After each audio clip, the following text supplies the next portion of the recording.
사람과 인사합시다. 주님의 이름으로 사랑합니다.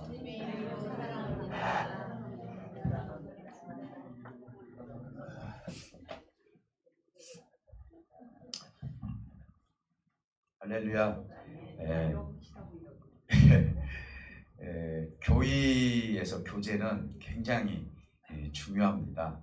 그렇기 때문에 하나님과 우리가 교제하는 것도 좋지만 성도와 성도 사이, 그것도 이제 일주일에 한 번씩 여러분들의 얼굴을 뵙는 것이 참 은혜롭다.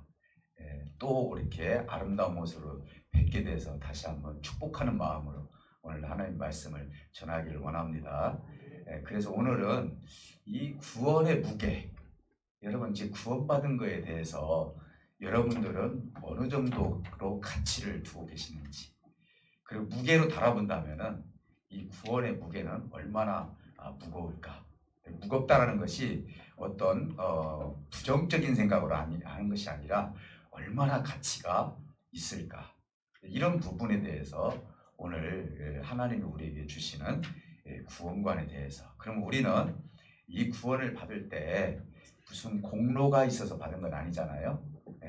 오로지 하나님의 은혜로 구원을 받았기 때문에 하나님이 우리를 구원을 이루어주시는 생각과 우리가 구원받은 거에 대해서 차이가 어느 차이가 나는가, 이런 부분도 우리가 생각해 보면서 고린도 교회에 생긴 문제점을 가지고 우리가 하나님 앞에 구원관을 다시 한번 바로 세워서 하나님의 열매를 맺을 수 있는 그런 시간이 되시기를 주님으로 축복해 드립니다. 우리의 구원은 아무 공로 없이 은혜로 받았지만은 하나님의 편에서 봤을 때는 그냥 하나님이 능력이 있으니까, 하나님은 마음대로 하실 수 있으니까, 그래서 우리 인간을 구원해 주신 것이 아니에요. 하나님도 질서가 있어요. 정도가 있고요. 그리고 하나님도요, 공의라는 것이 있어요. 그래서 하나님은 제일 싫어하시는 것이 뭐냐면은 거짓이에요. 그래서 이 거짓된 것을 그냥 두고 못 참으시는 하나님이에요. 그래서 반드시 하나님은 심판을 해야만이 성품이 풀리시는 분이에요. 이게 뭐냐면은 공의로우신 분이라고요. 우리는 대충 보면은 이 세상에서 저 사람이 나한테 속았네, 그래요, 그냥 넘기자. 그래서 내가 누군가에게 그냥 넘어갔어요. 그럼 우리를 그걸 갖다가 내가 이득을 봤다, 그래 내가 안 줘도 돼, 이렇게 생각을 하잖아요. 그런데 하나님의 세계에서는요, 조그마한 먼지 하나라도 부정적인 것이 있다면은 하나님은 참지 못하시는 분이다 이 말이에요. 그러면 우리가 대체 얼마나 깨끗이 살아야 되느냐, 이렇게 놓고 본다면 얼마나 사는 것이 힘들겠어요. 그렇잖아요. 근데 우리 하나님은요, 우리 인생이 사는 것이 얼마나 힘들고 죄스러운 것인지를 너무나 잘 알기 때문에 우리의 공로를 통해서 구원을 주신 것이 아니라 하나님의 은혜를 통해서 구원을 주신 거예요. 믿습니까? 우리는 공로가 없어요, 사실은요. 만약에 우리가 하나님 앞에 365일 동안 기도해야 된다, 52주 동안 교회 나와야 된다, 하나님 앞에 이렇게 살아야 된다, 저렇게 살아야 된다, 만약에 그대로 살아야만이 구원을 받는다라고 만약에 우리에게 그 법을 주셨다면은 세상에서 구원받을 사람이 얼마나 되겠나요? 한 사람도 없어요. 못 받아요. 근데 우리는 구원을 받았단 말이에요. 그럼 왜 구원을 받았느냐? 이런 부분에 대해서도 우리가 한번 생각해 볼 필요가 있어요. 하나님의 공의로운 법은요, 하나님께서 참지 못하시기 때문에 반드시 우리를 구원해 주시려면 누군가가 대가를 치러야 되는 거예요. 그렇기 때문에 우리 하나님께서는요, 우리를 구원해 주셨을 때는 합법적으로 구원해 주신 거예요. 합법적으로.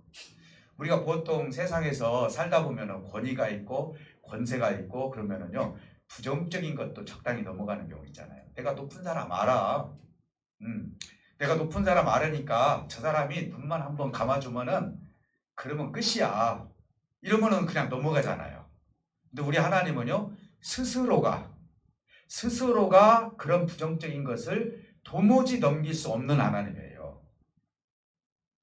그러니까 어두운 것과 죄악된 부분은 반드시 척결을 해야만이 성격이 풀리시는 하나님이라고요. 그래서 그분은요, 공의로운 것도 있지만 사랑도 있지만은 하나님은 반드시 이런 부분에 대해서 해결하고 하나님이 원하시는 세계에서 우리가 살아가는 것이, 그것이 바로 하나님의 나라의 의로운 모습이다라고 볼 수가 있는 거예요.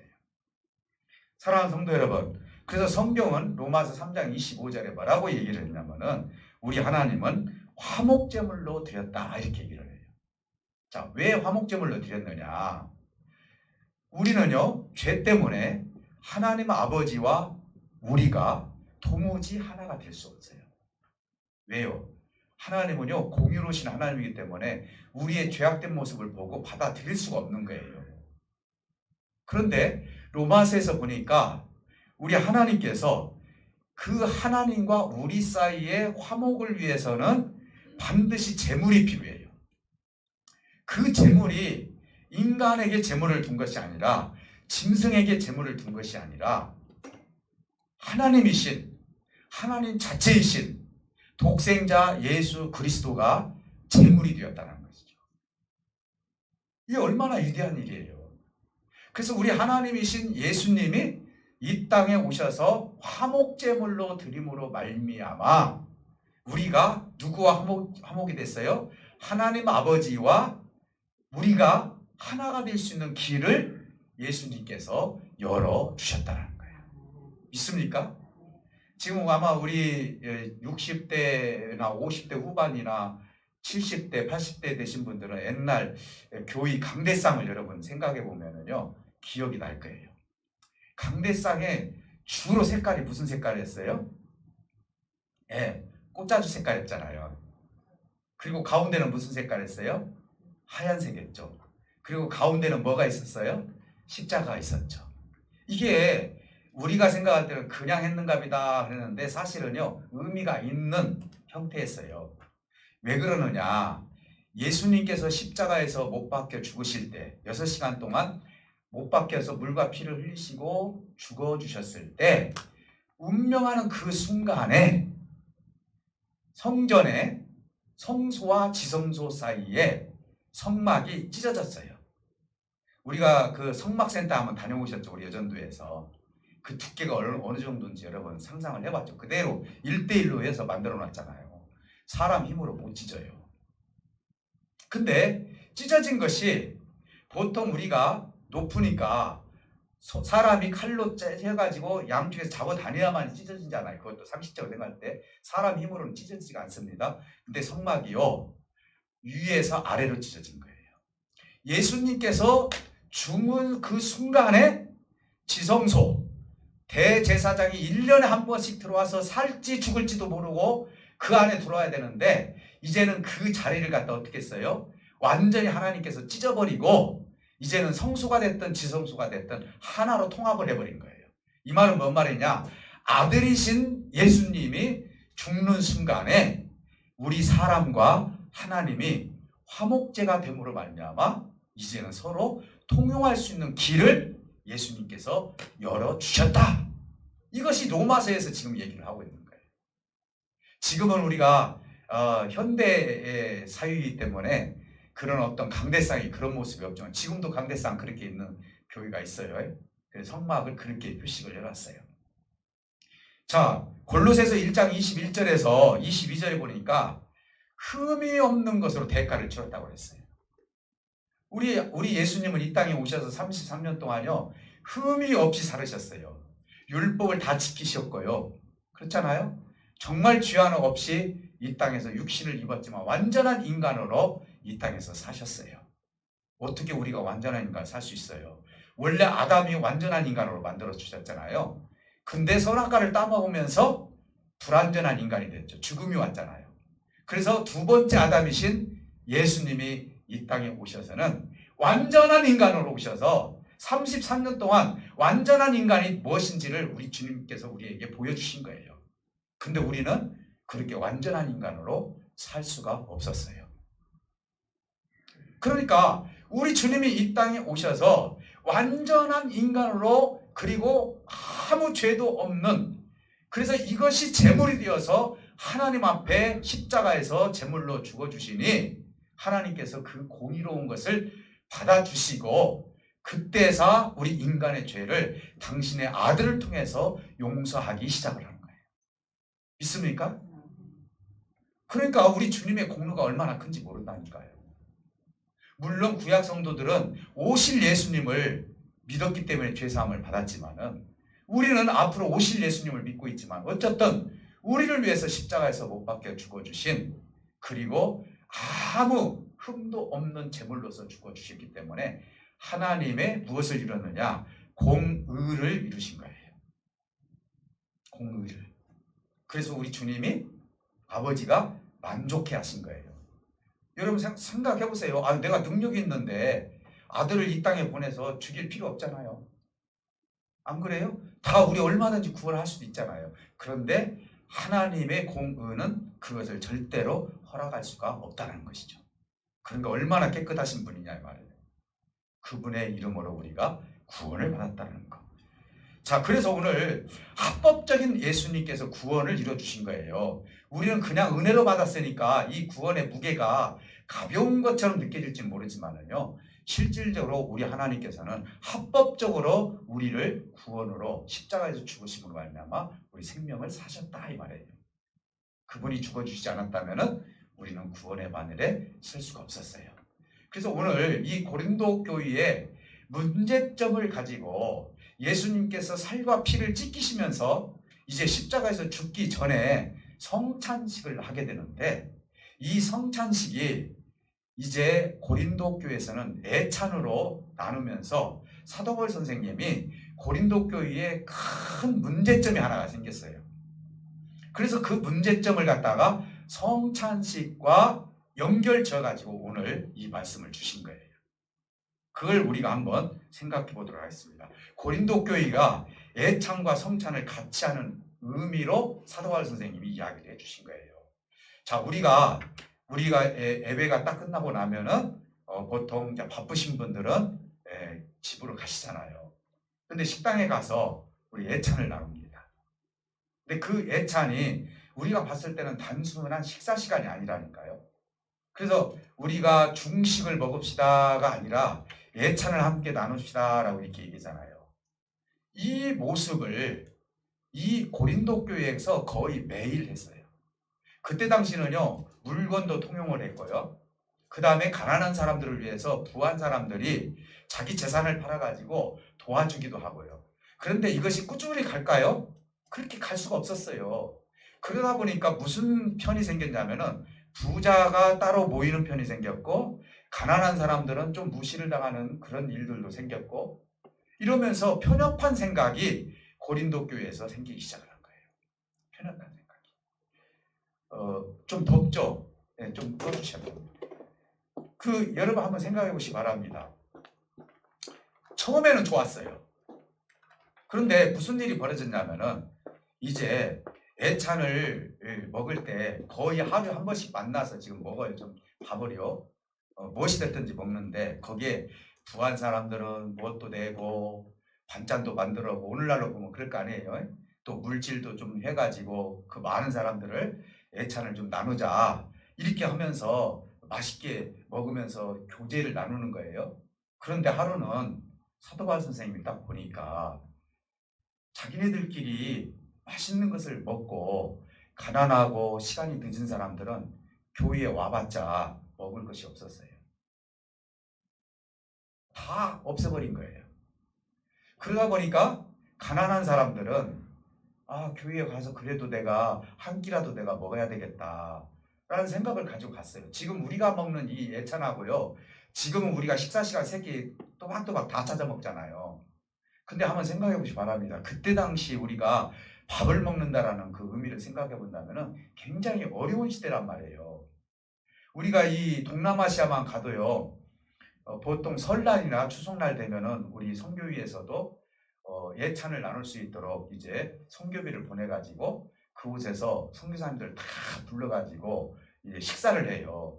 그 자리가 얼마나 은혜스러운 자리인지 몰라요. 그걸 꼭 먹으러 오는 것이 아니라 그걸 통해서 사랑의 교제가 이루어지는 거예요. 마침 주님이 주님의 살과 그리고 주님의 피를 먹고 마시는 떡과 포도주를 먹는 것처럼 그 자리가 기쁨의 자리가 되는 거예요. 근데 고린도 교회에서 이런 자리를 만들어야 되는데 오늘 보니까 자꾸 부한 사람들만 모여서 맛있는 거 먹고 그리고 다 치워버리는 거예요.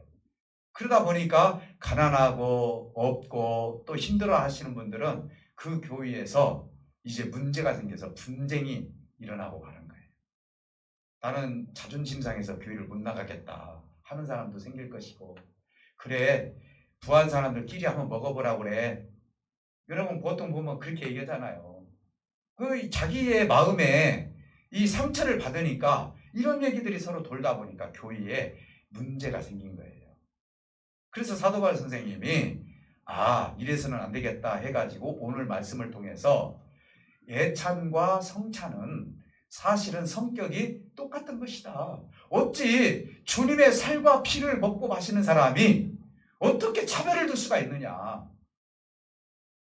우리는 구원을 받을 때 주님으로부터 은혜를 받고 주님의 살과 주님의 피를 먹고 마시면서 구원이란 반에 섰는데 하물며 그 일용할 양식을 하루에 한 번씩 먹는 것 가지고 어떻게 그럴 수가 있느냐. 예찬이나 성찬이나 사실은 예찬을 먹으면서 마침 성찬을 먹는 그 은혜가 식사 도중에 우리에게 함께 있어야 되지 않겠느냐. 어떻게 너희들끼리 교회를 분열시키고 이렇게 분쟁화를 하느냐라고 하면서 사도 바울 선생님이 책망 아닌 책망을 하게 되는 거예요. 사랑하는 성도 여러분, 우리 아버지께서는요, 주님께서는 스스로 제물이 되어서 십자가에서 물과 피를 6시간 동안 다 흘려주셨고, 그것도 33년 동안 그렇게 우리를 사랑해 주셨건만, 그리고 구원의 말에 서 주셨건만, 그건 생각하지 못하고 먹는 문제 때문에 교회가 분열이 된다면 있을 수 있는 일이 되겠느냐. 합법적인 예수님이 우리에게 구원을 주셨다 이 말이에요. 구원받은 사람들의 행위가 그래서는 되겠느냐 라고 하면서 고린도 교회를 책망하는 책망을 주었고, 그리고 예찬이나 성찬이나 성격이 똑같기 때문에 우리 모두가 하나가 될 수 있는 자리가 되어야 된다. 이걸 강조하고 있는 거예요. 그리고 또 하나는 뭐냐? 고린도 교회의 예찬과 성찬을 같은 의미가 있다라고 지금 교훈해 주셨는데, 우리가 보통 사도 바울 선생님께서 말씀하셨던 것처럼 이 원인이 어디에 있었느냐. 이 원인이, 그것은 주님께서 우리를 위해서 십자가에서 못 박혀 죽어주시고 피와 그리고 살을 다 찢기기까지 주신 그 은혜를 전혀 생각하지 못한 데서 온다. 사랑하는 성도 여러분, 예찬과 성찬이 어떻게 보면 참으로 배려와 사랑이 없는 만약에 예찬이 된다면 이것은 교회로서 생명이 끝난 거예요. 우리가 점심시간에 우리가 일주일에 한 번씩 예찬을 나누거든요. 제가 이제 개척을 하면서 그런 마음을 가졌어요. 우리 교회가 존속하는 한 점심 예찬을 나누면서 좋은 시간을 나눠야 되겠다. 마침 주님이 성찬식을 통하여서 주님의 은혜를 나눈 것처럼 우리 교회가 그렇게 했으면 좋겠다 해서 지금까지 코로나 때 빼놓고는 정말 거의 다 한 번도 빠짐없이 예찬을 나눴어요. 그래서 이 예찬 위원들을 통해서 우리가 성도의 교제를 나누면서 얼마나 좋은 시간을 가졌는지 몰라요. 사랑하는 성도 여러분, 교회는요 배려가 있어야 돼요. 사랑이 있어야 되고요. 내가 하나님의 양식을 먹었다면요 그 양식을 나눠줄 줄 알아야 돼요. 그렇다면 우리가 일용할 양식을 먹더라도 그 양식을 서로가 나눌 수 있는 그런 시간이 돼야 돼요. 저는 우리 군산 열린교회가 누구든지 와서 좀 예찬을 나눴으면 좋겠다라는 생각을 가져요. 사랑하는 성도 여러분, 그렇다면 예찬에는요, 성찬에는요 차별이 없는 연합의식이라는 것을 우리가 알아야 돼요. 차별이 없어야 돼요. 제가 이 말씀을 준비하면서 우리 예수님이 이제 성찬으로 돌아갑니다. 좀 마음을 좀 열어놓고 한번 들어보세요. 내가 만약에 여러분들의 미래를 하나님께서 다 알려주신다면은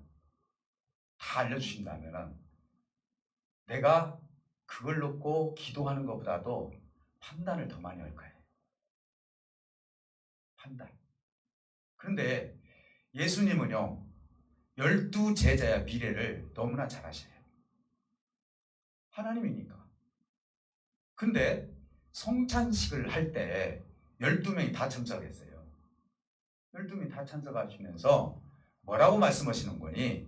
이것은 내 살이다. 내가 너희를 위해서 이렇게 십자가에서 찢기고 죽게 됐으니 너희들이 이것을 먹어라. 먹어야만이 너희들이 구원의 말에 설 수 있다. 식사 후에 또 뭐라 했어요? 포도주를 따라주면서 이건 내 피다 라고 하면서 먹으라고 준 거예요. 근데 생각해 보세요. 이 성찬식이 끝나고 일어날 현상들을 제가 몇 가지 얘기해 볼게요. 가룟 유다는 조금 있으면은 성찬식에 참여하고도 가서 예수님을 팔아먹으러 가요. 예수님 알았을까요? 몰랐을까요? 알았죠. 이미 경고하잖아요.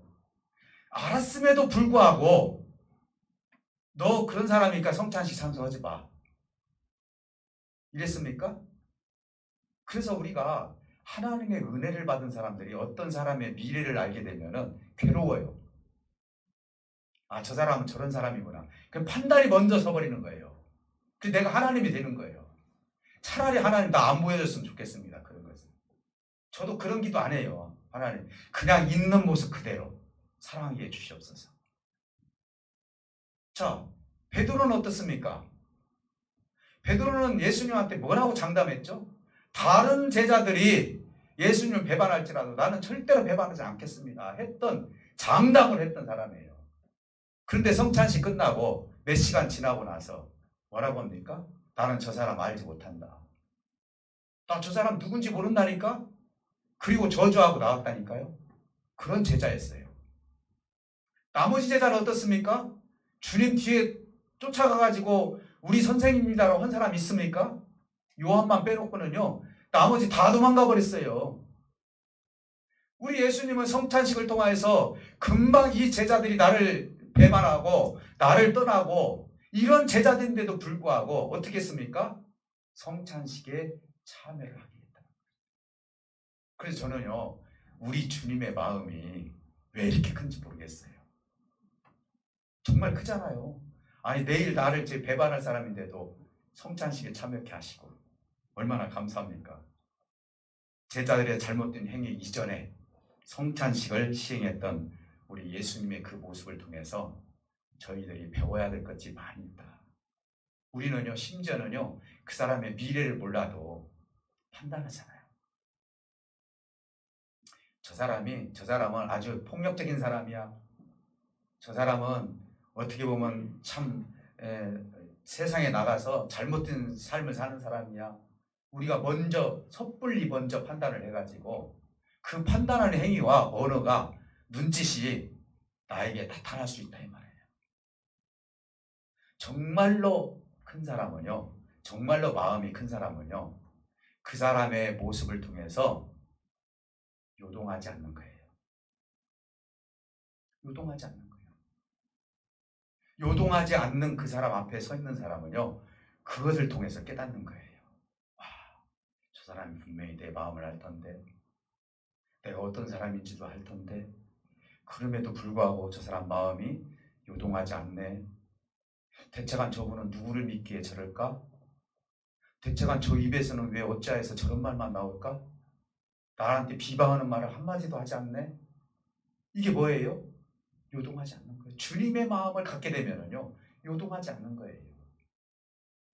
그래서 오늘 떡과 포도주를 마시면서 우리 제자들을 생각을 해볼 때 공평하지 않는 하나님이 아니라 모두에게 공평한 하나님으로서 그들에게 성찬식에 참여해 주셨다는 것이죠.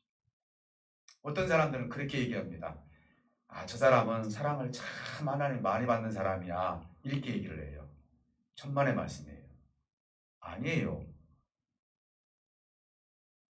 다 사랑받고 있어요. 하나님은요, 내가 어떻게 행동을 한다 해서 우리 하나님께서 내가 너 더 사랑해 줄게. 이게 아니라고요. 차별하지 않는다고요. 12제자만 놓고 봐도요. 제가 금요일 날인가도 그런 얘기를 했잖아요. 특출난 제자들이 있어요. 베드로, 야고보, 요한. 예수님께서 특별 대우를 해주셨나요? 아니에요. 특별 대우를 해주신 것이 아니에요. 베드로, 야고보, 요한이 예수님에 대해서 깨달은 거예요. 예수님이 어떤 분인지를 깨달았기 때문에 그들 생각했을 때는 예수님께서 사랑이 이렇게 크구나라는 것을 알게 된 거예요. 그러면 도마나 가룟 유다나 이런 사람들은 어때요? 이런 사람들은 그러면은 예수님께서 그 사랑을 덜 해주신 건가요? 아니잖아요. 성경에 보면 뭐라 했어요? 믿는 자나 안 믿는 자에게 햇빛도 똑같이 주시고 그리고 또 비도 똑같이 주셔요. 우리 하나님이라면은 이쪽 옥산면만 비와야지. 이 교회 근동만 비와야죠. 안 그래요? 그런데요. 믿는 자나 안 믿는 자들에게 똑같이 햇빛과 비를 내리는 것처럼 하나님을 믿는 사람들에게는 똑같이 100이라는 숫자로 사랑을 주시고 있어요. 여러분 실망하지 마세요. 그래서 하나님은 나 미워하는가 봐. 하나님 나 조금 사랑하는가 봐. 천만의 말씀이에요. 아니에요. 하나님이 똑같이 100이라는 사랑을 주셨는데 단지 내가 하나님의 사랑과 은혜를 깨닫지 못할 뿐이에요. 하나님의 능력, 하나님의 사랑의 능력이 그만큼밖에 안 됩니까? 아니잖아요. 내가 무슨 단점이 있다 해서 하나님이 그 단점 보고 사랑은 내가 80%만 사랑할게. 그런 하나님입니까? 아니잖아요. 우리 둘째 아들과 첫째 아들 제가 비유를 들어서 말씀드렸잖아요. 아버지가 사실은요, 큰아들하고 살았어요. 큰아들하고 살았는데 매일매일 누구를 생각했어요? 집 나간 둘째 아들을 생각한 거예요. 마음이 어디 있었어요? 마음이 둘째 아들에게 있었다니까요. 그 사랑을 절대로 떠날 수가 없었다니까요. 우리 예수님은요, 우리 아버지는요. 그런데 집 나갔다고 해서 그래 너 가서 고생 한번 해봐라. 너 저주나 한번 받아봐라. 아버지께서 그런 얘기 했습니까? 이 아들이 언제나 돌아올까? 이 아들이 언제나 깨달아서 나한테 돌아올까? 이게 아버지 마음이라고요. 근데 둘째 아들은 그때까지 몰랐잖아요. 아버지 마음을. 재산이 다 떨어지고 나니까 아버지의 사랑을 그때 깨달은 거예요. 아버지의 집에 가면은 사랑도 있고 아버지 품도 있고 아버지가 주시는 것도 있고 내가 아버지 집에 다시 들어가는 것이 옳다. 그러나 내가 아들로 들어가는 것이 아니라 내가 종으로라도 내가 좀 들어가야 되겠다 하고 찾아왔을 때 그래 너 그렇게 했으니까 너는 나의 종이다고 하지 않았습니다. 금가락지 껴주고 목욕시켜주고 그렇게 해서 아들로서 세워주셨던 거예요. 하나님의 사랑은요 집 나갔다 해서 사랑하는 거 아니에요. 교회 안 나온다 해서 그 사랑을 떨쳐버리시는 하나님 아니라고요. 시험 들었다 해서 하나님께서 떨쳐버리시는 하나님이 아니라고요. 하나님은 여전히 거기에 계시고 하나님은 여전히 100이라는 에너지의 사랑을 저와 여러분들에게 지금도 공급하고 계신다는 사실을 믿으시기를 주님으로 축복해 드립니다. 근데 내가 판단하는 거예요. 내가 하나님 나 미워할 거예요. 내가 이렇게 살아가고 있는데 내가 이런 나쁜 생각을 하고 있는데 하나님 아마 나를 버렸을 거예요. 언젠가 나는 내가 벌을 받아도 받을 수 있을 거예요. 혹시 그런 생각할지 몰라요. 아니에요. 저와 여러분들은 여전히 하나님이 사랑하는 자로서 하나님께서 집중하고 계신다는 사실을 믿으시기를 주님으로 축복해 드립니다. 그러니까 예수님을 팔아먹었던 예수님 부인했던 저 사람 모른다고 도망갔던 여전히 주님의 사랑은 피와 살을 다 지키기까지 그 사랑을 성찬식을 통해서 제자들에게 다 부어 주셔버린 거예요. 사랑하는 성도 여러분, 이제 십자가에서 합법적인 구원을 위해 죽으신 우리 주님을 통해서 우리가 어떤 열매를 맺어야 되느냐? 수용의 열매를 맺어야 돼요. 자라가야 돼요. 큰 사람은 어떤 사람이냐? 아까 제가 말씀드렸던 것처럼 풍랑을 만나더라도 요동하지 않는 사람이에요. 풍랑을 만나. 바람과 같은 사람. 어떤 분은 그런 얘기를 하더라고요. 그물에 걸리지 않는 바람과 같은 사람. 지혜로운 사람이더라고요. 그래서 성도가 성숙해진다라는 그 의미는 어떤 의미를 가지고 있느냐? 내가 살아가면서 신앙생활하면서 수용 능력이 있어야 되는 거예요. 자, 예를 든다면은 어떤 집사님이 아직도 거듭나지 못했어요. 그러면은요, 그 집사님이 거듭날 때까지 그 시간을 어떻게 해줘야 돼요? 수용해 주셔야 돼요. 우리 어린아이가 태어났어요. 아마 그건 제가 말씀 안 드려도 잘 알을 거예요. 태어나자마자 걸어 다닌다는 것은 있을 수 없는 일이잖아요. 근데 엄마 아빠는 뭐라고 그래요? 기다려주잖아요. 그래서 아이가 딱 섰을 때 박수 안 치는 엄마 아빠 없잖아요. 섰어. 애기가 섰어. 얘 한 발 한 발 걸을 때 박수 해주고 오라고 하고 그렇지 않습니까? 우리 그렇게 할 수 없나요? 우리 성도님들 보고 그렇게 아직은 지금 그런 말을 못 하더라도 그래 내가 기다려줄게. 내가 너의 모든 시간을 수용해줄게. 너 거듭날 때까지 내가 기도해줄게. 이게 성찬의 의미란 말이에요. 애찬의 의미라고요. 그냥 우리 사도바울 선생님이 얘기한 것이 아니에요. 우리 예수님을 한번 생각해 보자는 거예요. 예수님은 우리 사람들을 통하여서 얼마나 인간의 세계에서 수용한 것이 많이 있는지 한번 제가 하나씩 열거해 볼까요? 예수님이 무엇을 수용했는지요? 제가 한번 열거 한번 해보겠습니다. 예수님은요, 이 땅에 오실 필요가 없는 분이에요. 사실은요. 하늘 보좌의 영광의 자리에 계시할 분이에요. 근데 예수님께서는 인간의 몸으로 이 땅에 오셔서 33년 동안 인간의 시간 속에서 당신 자신이 신으로서 우리 인간을 수용해 주셨다 이 말이에요. 몇 년 동안? 33년 동안. 얼마나 많은 시간을 기다려 주셨습니까? 우리 주님이 우리를 위해서 수용해 주신 것을 한번 생각해 보면은 우리 형제들의 잘못, 그리고 내가 차별되고 하는 것, 우리 형제들의 부족한 부분을 얼마든지 내가 수용하고 덮을 수 있지 않겠습니까? 우리 주님도 덮어주셨는데, 그런데 고린도 교회에서 세상에 그런 일이 벌어져.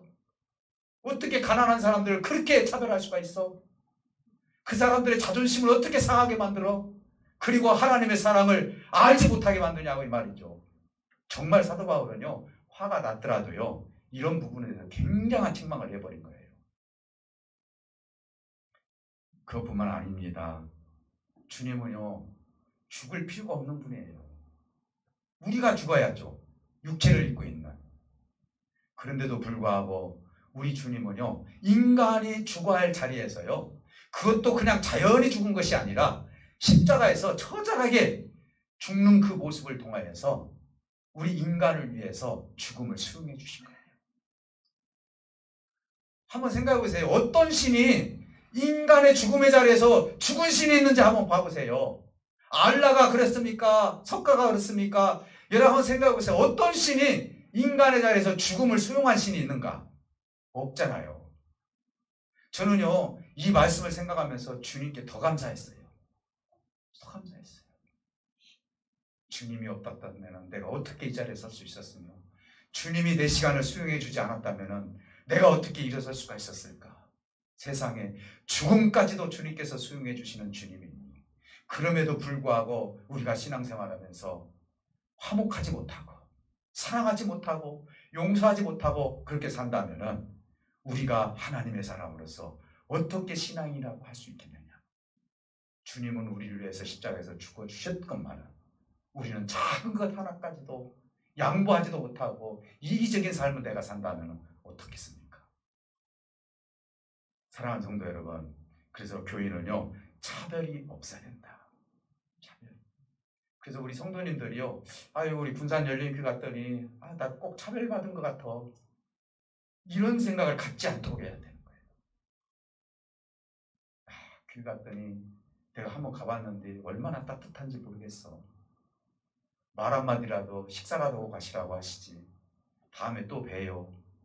또 만나서 참 반갑습니다. 자주 뵀으면 좋겠습니다. 얼마나 인사말들이 많이 있어요. 그렇잖아요.